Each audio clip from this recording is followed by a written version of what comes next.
Sempat disindir oleh Hotman Paris Hutapea terkait aset nikah, Hotma Sitompul kini serang balik, ungkap beberapa fakta. Biar tahu nih masyarakat, jangan mau dibodohi sama pengacara. Walaupun aset atas nama istri, itu milik berdua, ujar Hotma dikutip Tribun Style dari kanal YouTube KH Infotainment, tanggal 7 April tahun 2021.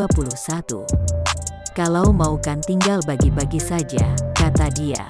Tak hanya itu, Hotma juga menyindir kalau Hotman Paris adalah pengacara yang doyan tampil di publik untuk membahas kasus kliennya.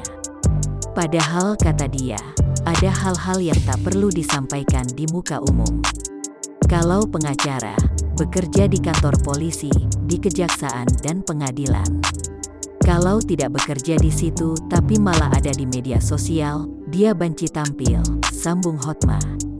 Menurut Hotma, tak seharusnya masalah rumah tangganya dengan Desire dijadikan sebagai konsumsi publik.